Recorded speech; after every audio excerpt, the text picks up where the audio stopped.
bendiga, hermanos en la fe, en esta tarde. Acabamos de leer el primer capítulo de la epístola del apóstol Pablo a Tito. Y nos dice la palabra del Señor en el versículo 1, Pablo, siervo de Dios y apóstol de Jesucristo. Pablo se veía un siervo de Dios, es decir, un esclavo, aquel que le pertenece a Dios. Y nosotros los cristianos tenemos que tener en cuenta de que ya no nos pertenecemos a nosotros mismos, sino que le pertenecemos a Dios. Cuando éramos del mundo, antes de conocer al Señor, nosotros éramos conscientes, teníamos muy asumido de que no le pertenecíamos a nadie, que no éramos esclavos de nadie, sino que éramos dueños de nosotros mismos. Sin embargo, una cosa te digo, hermano y hermana en la fe que me escuchan esta tarde, tú ya no te perteneces a ti mismo, ya no te perteneces a ti misma, sino que le perteneces al Dios Todopoderoso, amén, que te creó y te salvó por medio de su Hijo Jesucristo. Amén, amén, aleluya. Entonces, el esclavo, cuando su amo le decía, ven, el esclavo iba. Cuando el amo le decía a su esclavo, haz esta cosa, el esclavo la hacía. Entonces nosotros ya no nos pertenecemos a nosotros mismos. Nosotros vivimos para obedecer al Señor. Hemos rendido nuestra vida al Señor. Y esto es algo que lo tenemos que tener muy claro. Amén. ¿Sabéis por qué viene el pecado a nuestras vidas? Porque nosotros reclamamos autonomía moral. Autonomía moral. Nosotros nos constituimos en Dios de nosotros mismos. Y muchas veces tropezamos, caemos en un pecado como cristianos porque nosotros descuidamos de que nuestro punto de atención no está en nosotros. El centro de la autoridad en nuestra vida no es nuestro yo, sino que es el Todopoderoso que te creó y te salvó por medio de su Hijo Jesucristo. Amén. Si tuviéramos en cuenta esto, de que ya no nos pertenecemos a nosotros mismos, sino que le pertenecemos a aquel que es nuestro dueño, a aquel que es nuestro amo, entonces no caeríamos en muchas tentaciones y no cometeríamos más de un pecado, que a veces nos resbalamos y cometemos un pecado. Porque somos siervos de Dios. Y Pablo era siervo de Dios y apóstol de Jesucristo. La palabra apóstol significa enviado. Nosotros no somos apóstoles, pero sí que el Señor nos ha enviado a compartir nuestro testimonio. Eso sí que tú puedes hacer. Tú no puedes hacer una obra de apostolado como Pablo, como los 12 que fueron apóstoles del Señor, separados por el Señor para la obra del ministerio, para extender el reino de Dios, la iglesia, en este mundo, convirtiendo a las naciones. Pero sí tú puedes, de parte del Señor, testificar, compartir el testimonio de lo que el Señor ha hecho en tu vida. En ese sentido, eres una enviada, eres un enviado de parte del Señor. Dice, conforme a la fe de los escogidos de Dios. Y tú me puedes decir, Antonio, Dios hace acepción de personas, escogiendo para salvación a unos y desechando a la condenación a otros. Pues no es así. Yo, a la luz de las Escrituras, no lo veo así, sino que la palabra del Señor, si vamos a Primera de Pedro, no lo tenía previsto. Dice Pedro en el capítulo 1, dice Pedro, apóstol de Jesucristo, a los expatriados de la dispersión en el Ponto, Galacia, Capadocia, Asia y Bitinia. Elegidos, mire lo que dice, elegidos según la presciencia de Dios Padre en santificación del Espíritu, para obedecer y ser rociados con la sangre de Jesucristo. Elegidos, ¿cómo? Por la presciencia de Dios, por la presciencia de Dios.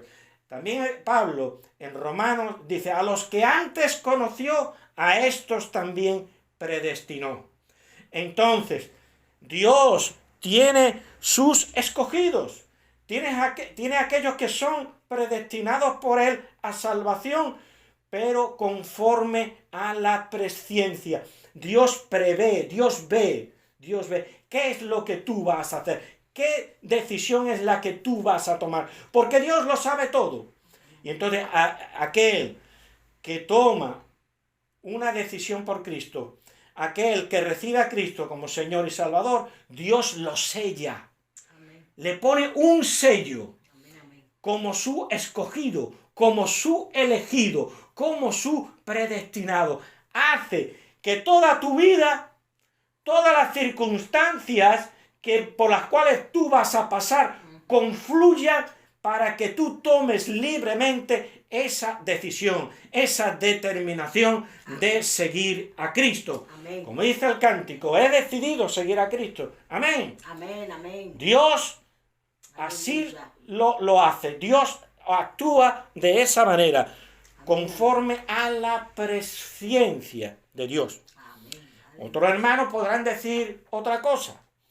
La Biblia es amplia, esto no lo veo yo como una doctrina fundamental, pero nosotros en esta iglesia lo entendemos así, de esa manera. Dice, conforme a la fe de los escogidos de Dios y el conocimiento de la verdad que es según la piedad. ¿De qué sirve? Hermanos y hermanas que me escuchan en esta tarde, ¿de qué sirve que tú defiendas la verdad, pero no conforme a la piedad? Hermanos queridos que me escuchan en esta tarde, vamos a ver. Mi corazón se parte. Mi corazón sangra cuando oigo, cuando leo los comentarios en el Facebook de hermanos en la fe que se despellejan defendiendo su punto de vista en cuestiones que no son fundamentales en la fe. Si Cristo viene antes de la gran tribulación, en medio de la tribulación o después de la tribulación, y lo defienden a capa de espada y llaman herejes al que tenga una posición distinta de la suya. Eso no es defender la verdad conforme a la piedad, porque la piedad significa que tú defiendas la verdad, pero en amor. En amor. Tú no puedes pretender estar defendiendo la verdad y la sana doctrina, pero comportándote de forma impía, sin amor a tu hermano. Porque la Biblia es muy amplia. La Biblia, como alguien dijo, dice muchas cosas. Entonces tenemos que separar lo que te hace salvo, las doctrinas que son para salvación, que todo cristiano evangélico tiene que tener en común, y las doctrinas secundarias que no salvan, que son opiniones de cada iglesia, de cada denominación y de cada creyente. Porque, hermanos, ¿quién puede conocer la mente de Dios? Si tenemos aquí la mente del Altísimo, esta es la mente del Altísimo, ¿cómo es que tú pretendes entenderlo todo y que tu posición y tu opinión es la única verdadera? Por el santísimo amor de Dios, ¿dónde está? ¿Dónde está el amor? Porque el cristiano tiene que tener en cuenta ese mandamiento que el Señor dijo. Un mandamiento nuevo os doy, que os améis unos a otros, como yo os he amado. De eso pretendo elaborar un mensaje para compartirlo con la iglesia. Como yo os he amado, como yo os he amado, que os améis unos a otros. Y si el amor no está moviendo nuestras opiniones doctrinales y teológicas, si tú te estás comiendo a tu hermano, entonces tú no vives conforme al amor y no sirve lo que estás haciendo. Así es. Nos dice la palabra, conforme a la fe de los escogidos de Dios y el conocimiento de la verdad que es según la piedad. ¿Qué es según la piedad? Dice, en la esperanza de la vida eterna. Amén. Hemos sido salvos, somos salvos y seremos salvos. Amén. Y en lo que toca a la salvación que esperamos, vivimos en esperanza. Tenemos la esperanza de la vida eterna. ¿Por qué es que tenemos la esperanza de la vida eterna? Porque todavía estamos sufriendo y militando en esta tierra, en este mundo, en esta sociedad llena de pecado, que está haciendo lo que nunca se había visto en el mundo. Hay que descender a la época en la cual se escribieron estas epístolas para ver una sociedad semejante a la que estamos viviendo hoy en día, que está legalizando matrimonios de hombres con hombres y mujeres con mujeres, etcétera, etcétera, etcétera, y más cosas. Y si me quieren llevar preso, que me lleven. Yo sé en quién he creído, yo sé que todo está bajo el control de Dios. Y prefiero pasar unos años en la cárcel, pero tener la vida eterna que no tiene final, a vender por un plato de lentejas mi salvación. De ninguna de las maneras. Lo que estamos viendo hoy en día, esta sociedad, estos gobiernos que están actuando en contra del diseño de Dios, de la familia que Dios ha establecido, porque Dios ideó un hombre y una mujer para que vivieran juntos. Ese es el matrimonio, el único verdadero, el que Dios diseñó, el que salió de la mente del Señor. ¿Y qué es lo que estamos viviendo? Estamos viviendo en una sociedad que para tener una sociedad semejante hay que retrotraerse a la época pagana, a la época del Imperio Romano. Entonces, hermanos queridos, nos dice la palabra, en la esperanza de la vida eterna, la cual Dios, que no miente, Dios no miente, Dios no hijo de hombre para que mienta, ni hijo de hombre para que se arrepienta. Tenemos la certeza de las promesas de Dios, que no miente, prometió desde antes del principio de los siglos. Dios te ha prometido la vida eterna. El Dios que no miente te la ha prometido. Y no porque tú seas bueno, no porque tú seas lo suficientemente bueno o buena. Te la ha prometido por causa de que has creído, has recibido a Cristo como Señor y Salvador de tu vida. Por gracia, por su gracia, no por tus merecimientos. Eso sí, tuviste que oír la palabra del Evangelio, arrepentirte de tus pecados y recibir a Cristo. Amén. Y a su debido tiempo manifestó su palabra por medio de la predicación. Y es que esto que tenemos aquí primero fue predicado de viva voz. Hay una tradición apostólica. El Señor Jesús no escribió ningún evangelio, no escribió epístola, no escribió ningún relato. No escribió sus pensamientos. Sus discípulos después, sus apóstoles, recordando lo que él había enseñado, escribieron sus enseñanzas.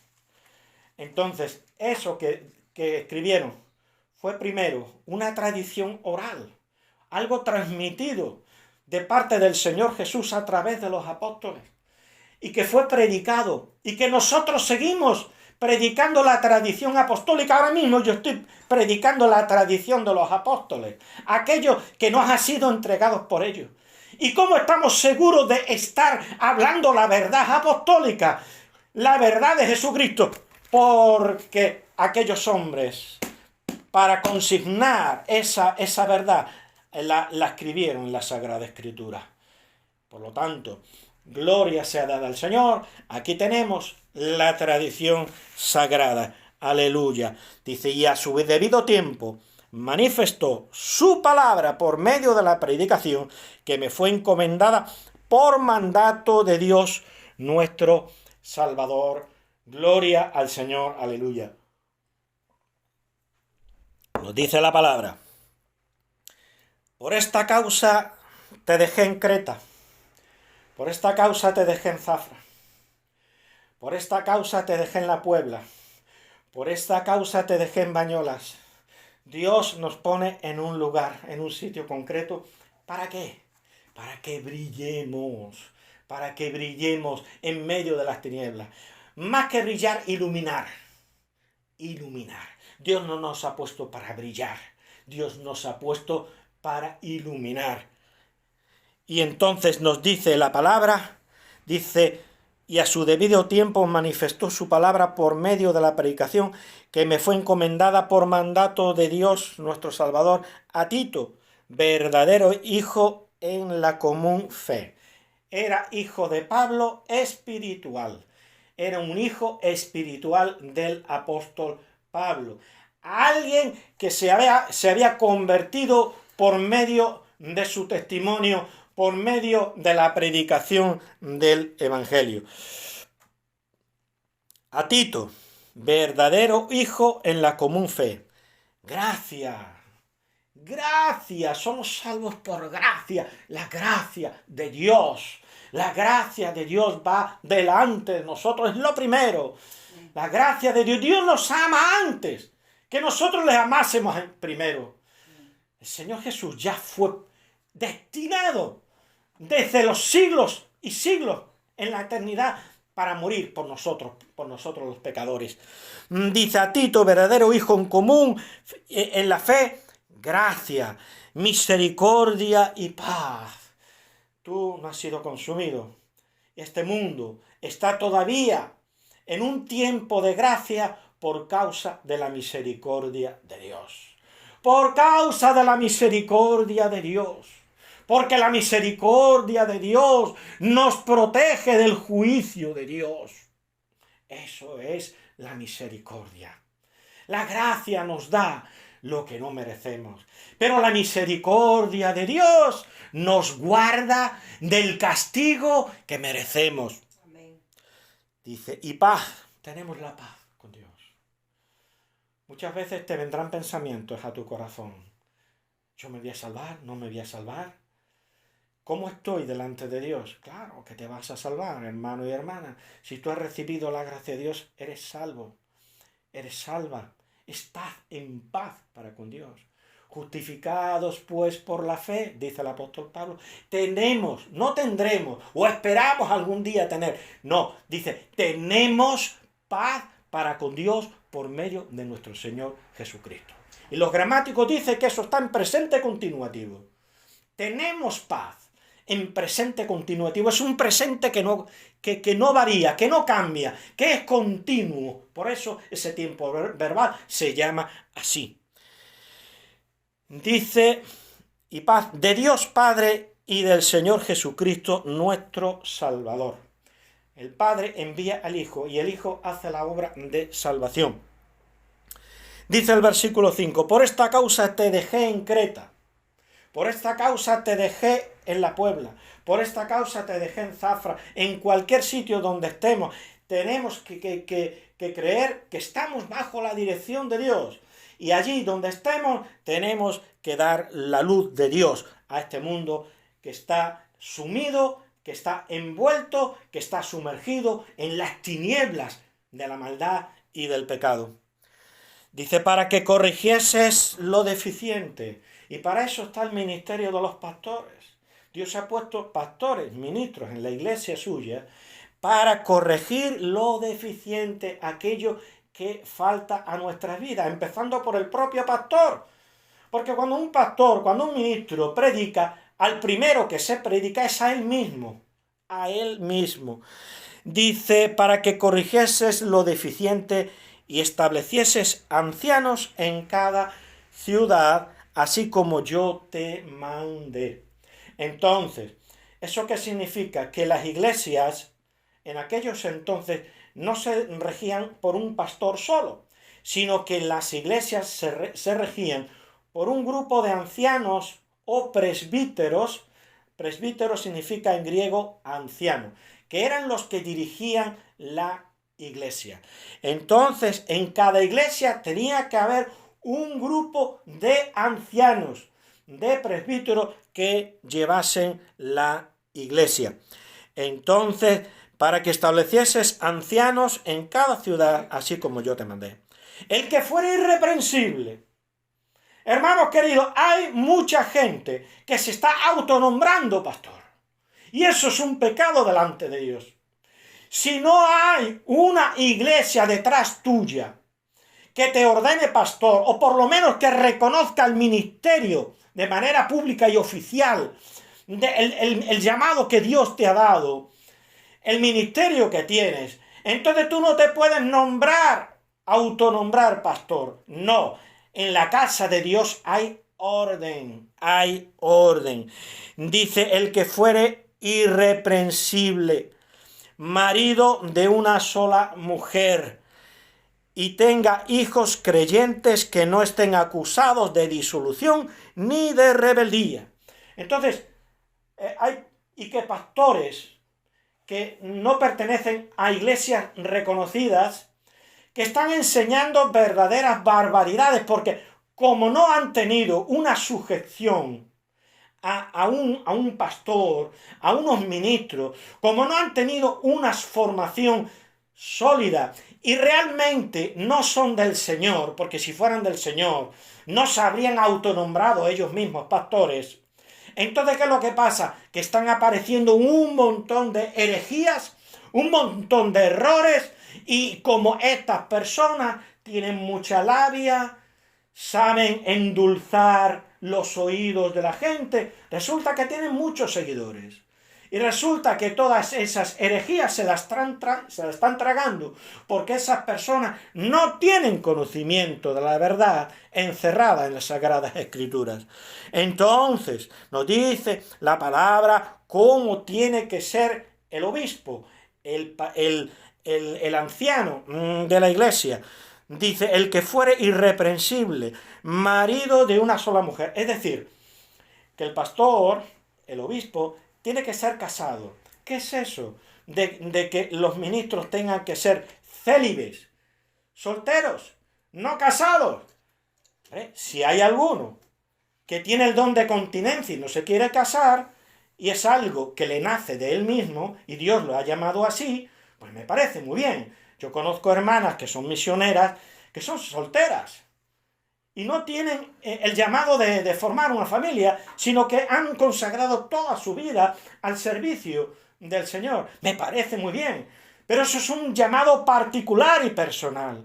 No es algo que la iglesia pueda imponer, porque si no, lo que hacemos es corromper moralmente a la iglesia. Si exigimos a unos ministros que no tienen el don de continencia, el que sean célibes.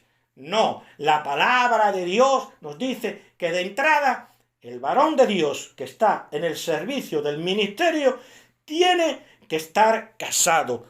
Dice, el que fuere irreprensible, marido de una sola mujer, y tenga hijos creyentes que no estén acusados de disolución ni de rebeldía. Dice, porque es necesario que el obispo, es decir, el anciano, sea irreprensible como administrador de Dios. Irreprensible como administrador de Dios. O sea, los hermanos de la iglesia, las ovejas que está pastoreando, tienen que ver en ese hermano, en ese ministro, una santidad, tienen que ver una consagración, tienen que ver una piedad que sobresalga por encima de todas las ovejas, de todos los miembros de la iglesia. El que fuera irreprensible, porque es necesario que el obispo sea irreprensible, como administrador de Dios, no soberbio, Los soberbios. Yo me encuentro en las redes sociales hombres que suben al púlpito con una soberbia, con una altivez, con falta de humildad y de mansedumbre. ¿Dónde está el siervo de Dios? ¿Y dónde está la iglesia que nos dice, baje usted de ahí? ¡Fuera! ¡Fuera de ahí! Aprenda primero a comportarse como el Señor mandó. Aprended de mí, que soy manso y humilde de corazón, y hallaréis descanso para vuestras almas. Entonces, si aquel que sube al púlpito no manifiesta la mansedumbre del Señor, sino todo lo contrario, soberbia, entonces que se baje, que deje el lugar a aquel que ha sido llamado verdaderamente por el Señor. Os dice, no soberbio, no iracundo. ¿Qué es eso de esos pastores? Que ellos mismos dicen que son de vara de hierro, pero ¿esto qué es lo que es? Tú tratando las ovejas del Señor con vara de hierro, por el santísimo amor del Señor. Si dicen los salmos, pastoreará dulcemente a las recién paridas, a las más delicadas. Pero ¿de qué van estos señores? ¿Y qué pastores de vara de hierro? Si el único que tiene la vara de hierro es el Señor Jesucristo, y no precisamente para los suyos, para la iglesia, sino para las naciones inconversas.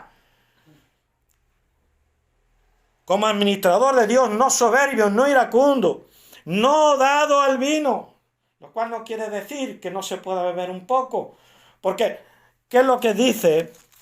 ¿Qué es lo que nos dice?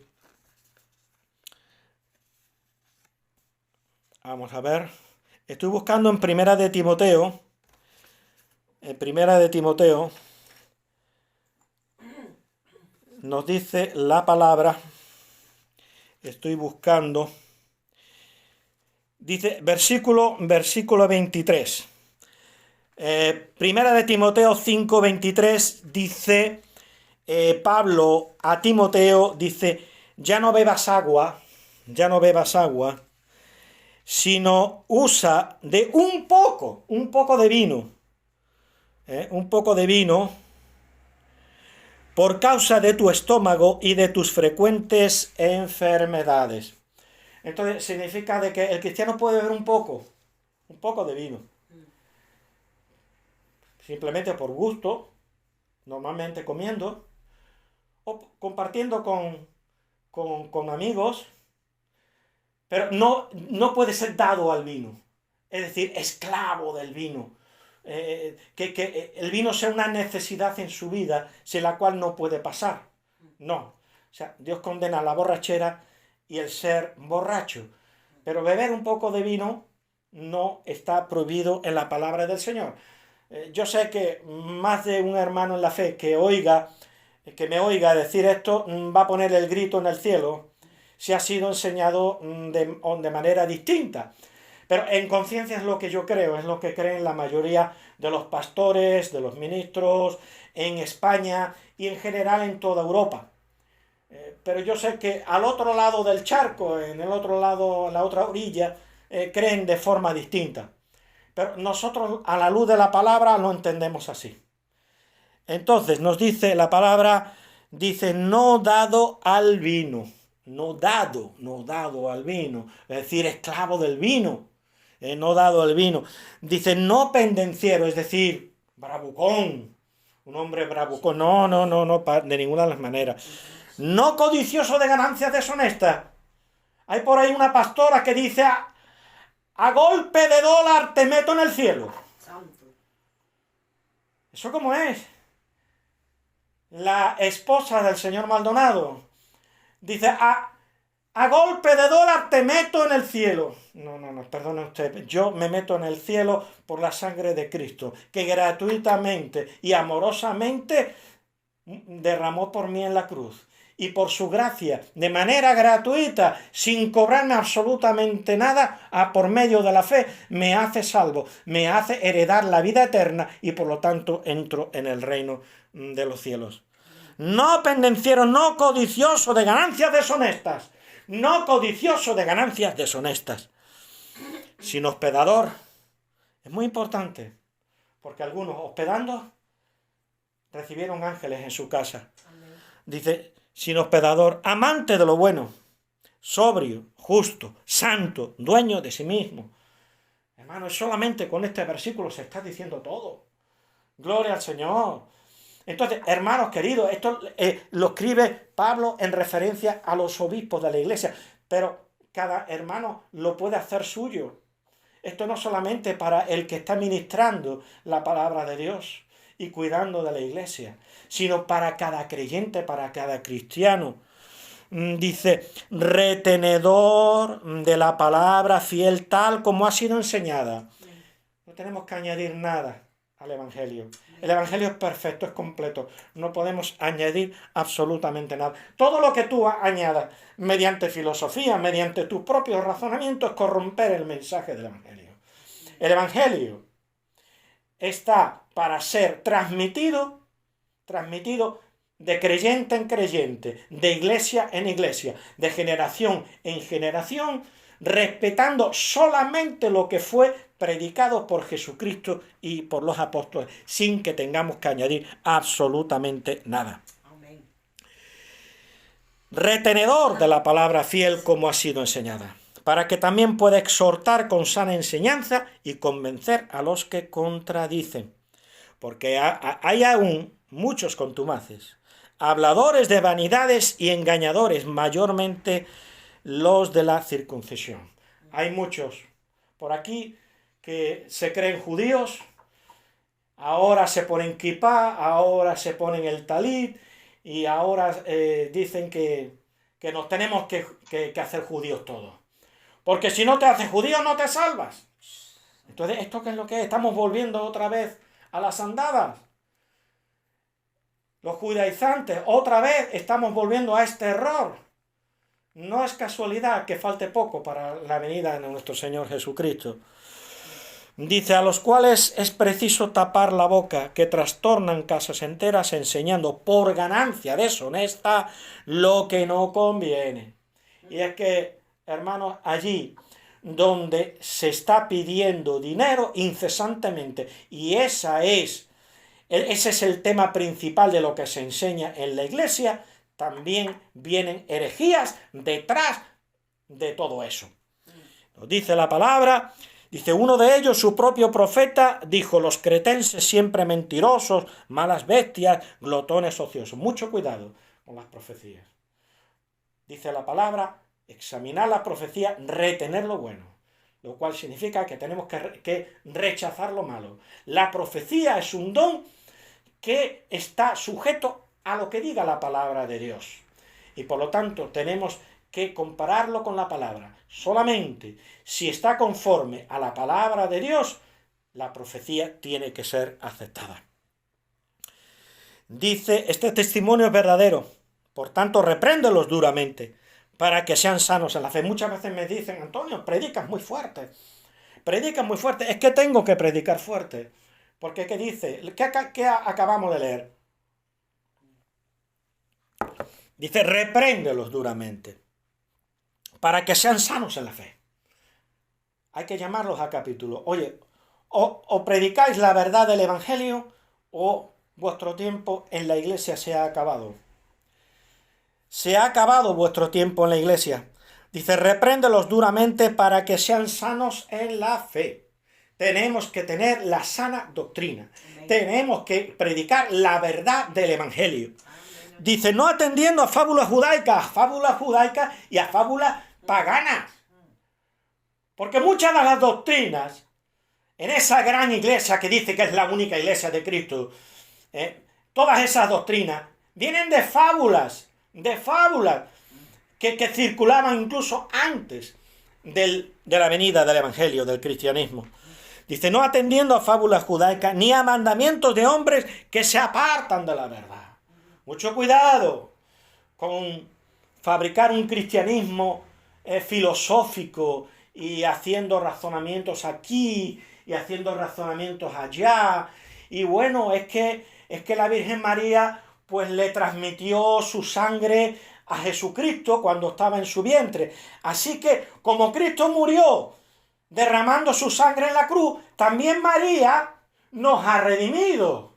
Imagínense la barbaridad que esto supone. Pues esto que nos parece a nosotros una verdadera burrada doctrinal, bueno, pues en cierta iglesia que todos conocemos circula este tipo de razonamientos.